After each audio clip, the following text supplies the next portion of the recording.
Hey Learn STEM, we're back with another episode, and this episode's going to be a little bit different because I'm with my parents in the car, more specifically, a manual car. So the objective that I have is that because I'm learning stick shift, learning in quotation marks, I'm going to have to try to drive to Starbucks as smoothly as possible in a manual transmission to get the, what's it called again? Pumpkin spice latte, which is delicious because it's now out. And while I'm doing that, I will have to try to explain what I have researched about a manual transmission versus an automatic transmission with little sorts of details added in. And my dad, right here, pop in, will basically be in the car to help correct me with my knowledge because it is quite a complex subject, and he knows quite a lot about transmissions, engines, cars, and stuff like that. So Oh, he doesn't. So let's get going. Also, it's going to be vibrating a little bit when I drive. So I know that a manual transmission, you have to shift gears when we're driving, which I just did, and you have to put the clutch in. But they used to have a double clutch because, wasn't it because they needed to first engage the gear? Disengage the gear and then re-engage it, right? Yeah. And then can you explain that a little bit? Or now we have synchro mesh where you don't need to do that. Have you ever driven a car that's not synchro meshed? No. No.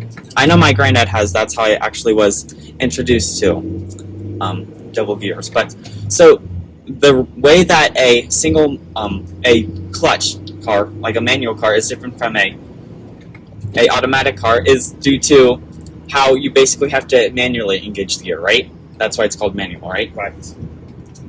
Except the way that works is basically, how does the clutch function? Because I know it's two plates, but how does it actually work? How does it make it a smooth transition of power between the gears? It's a series of plates that you pull apart when you push the clutch in, and this is a hydraulic clutch, so it uses hydraulic pressure to push apart the plates, and then you shift gears, and then you let the plates close back up to engage the flywheel.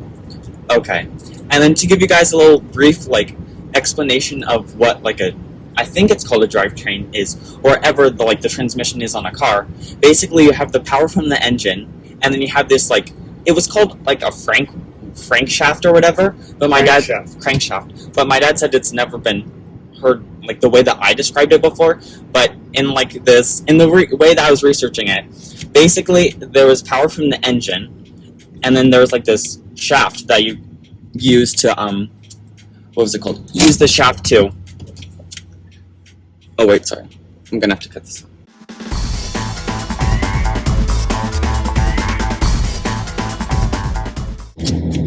Okay, so basically, there's the engine, in which the car gets power from, and then there's this shaft underneath the engine, and then it connects to part of the engine. Okay, it's part of the engine, and then it connects to, the transmission, in which you change gears, in which there's a long, shaft, which all the different gears are located on, and then basically, when you shift gears, that little knob that I can show you guys later on, it basically activates and deactivates the different gears that you can be in.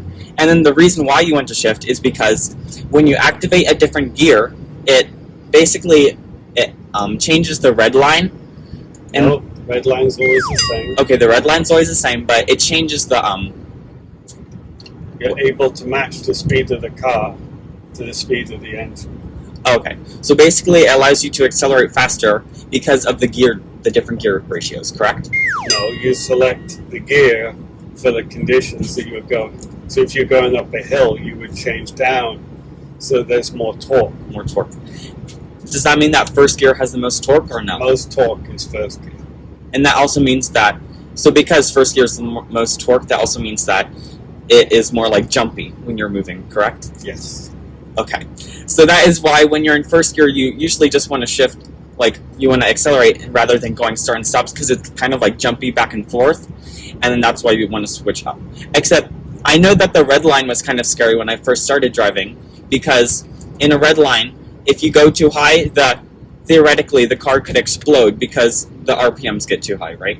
Yes, but all cars are limited so that the engine doesn't destroy itself. So the engine will cut out once you go past the red line. Okay. So the engine cuts out when you go past the red line. Yes. And then I also remember that when I first started stick shift, that my dad said that. Oh yeah. Also, by the way, this is definitely not a learning tutorial because I have already learned stick shift. I'm still getting better. But anyways, I also learned that if you go from like a high, well, any gear into reverse, I heard that my dad said that it can theoretically explode the engine. Is that right? It will absolutely explode your transmission. That's because you're going from a high speed to, like, you know, the opposite direction, which in physics we know that that is going to require a lot of force, and that would most certainly break the drivetrain, or whatever it's called. What is that called? So, well, it would blow up the transmission. Okay. But, so the drivetrain, so that's the thing, after the gearbox, that's how the power goes to the wheels, is through the drive shaft. And your car is front-wheel drive, so the engine is mounted sideways, whereas in most rear-wheel drive cars, the engine is mounted front to back with a long drive shaft to go all the way to the rear wheels. Okay. And then continuing off this thought, so we know that so we shift up basically to match the speed that we want to go in an manual car, except now on the market they have automatics, of course, and they also have CVT transmissions, which basically is CVT transmissions always have the perfect gear ratio, correct? So that you have the most fuel efficiency to torque for your horsepower, right? Well, it doesn't really matter about horsepower, but that stays the same, right? It's all about fuel efficiency. So it changes the ratio constantly so the engine is in its most efficient RPMs. Okay, so it changes it constantly, but that also means that because it has to change constantly, it's not always the most fast or powerful car because it's always going for efficiency over power, and it's going to, you know, take more time to constantly match that perfect ratio, correct? Right.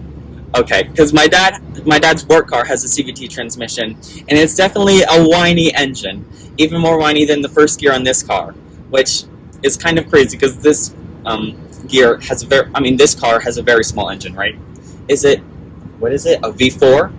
No, it's a straight 4, inline 4. What does that mean? It means all the pistons are in one line. Okay. All the pistons are in one line. They're not in a V. And then that means that's basically more fuel efficient or less powerful? No, it's a normal way for 4 cylinders. Oh. They're straight, all in line. I see. Okay, so a lot was going on in that moment, and it sounded like I had no idea what I was talking about, and hopefully it made some sense, but my dad explained it pretty well, so hopefully that went through. But it was a lot to record this video and try to keep a task of what was going on, and multitasking is actually really hard, so back to the next portion. Let's hope it goes smoother than that. Am I right?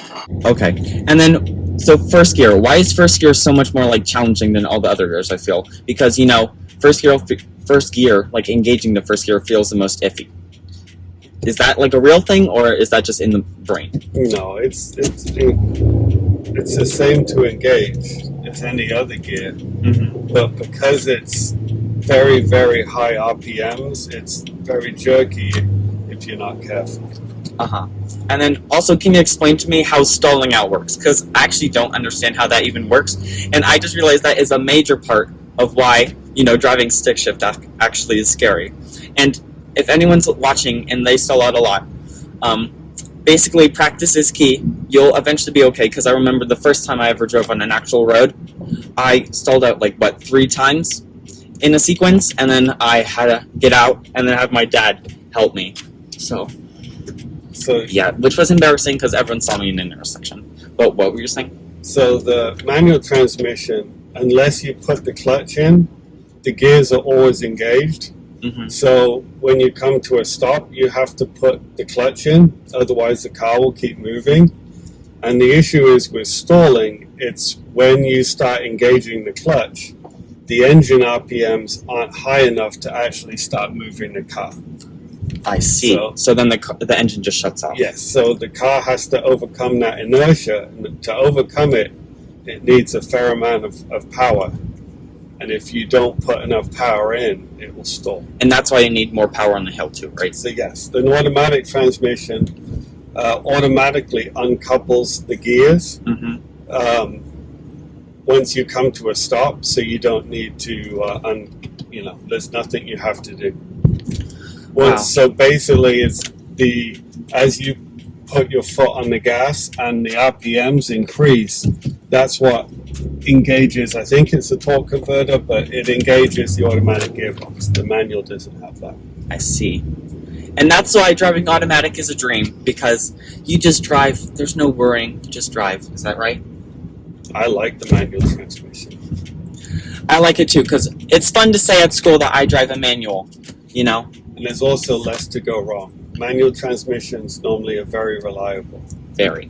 And that is why this old car is still moving, right? And until the CVT transmissions, the manual gearbox was actually more fuel efficient, because with an automatic gearbox, that hydraulics powering the transmission takes power, so that so the manual was a little bit more fuel efficient. However, with the CVT, now those are the most efficient. Because they just can't go wrong, right? Well, I guess it can go wrong if it goes wrong, but it's always finding the perfect ratio, right? Right.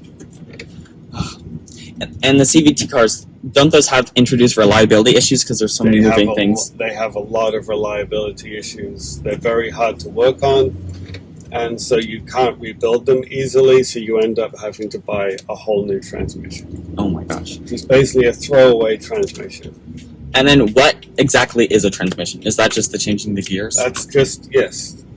So electric cars don't need transmissions because the electric motors can go at such high RPMs and they produce a lot of torque, so you don't have to change gears.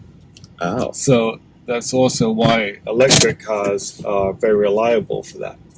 I see. But also, so we're basically already here, but I just want to wrap something up really quickly. So in electric cars, because it's just from electricity to power, isn't there also less to go wrong in electric cars? There is, yes. So I guess that kind of means electric cars are the way of the future, maybe. But guys, we have made it to our objective. I am going to get a, what's it called again? I keep on forgetting. Pumpkin spice latte.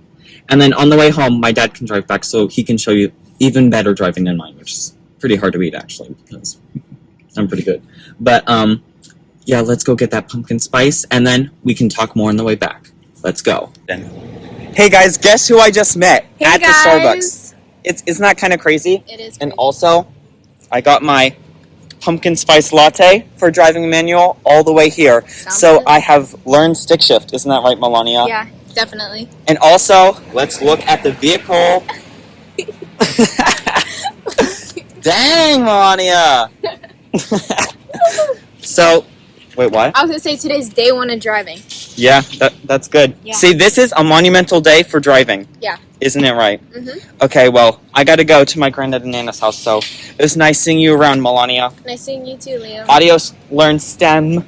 Drive safe, Elstan. Yeah, drive safe. Adios. Bye. So my dad's gonna be driving on the way home, and then you guys can comment down below who was the better stick shift driver. But also remember, guys, I'm the one who runs the podcast, so comments will be limited. I'll show you the Rentsville scenery. Tip, which is the most important. Oh yeah. When you're doing the clutch. The most important tip for driving manual is to, you know how you have to have smooth transitions? Basically always rest your heel on the floor. Well, is it called the heel? Okay, yeah.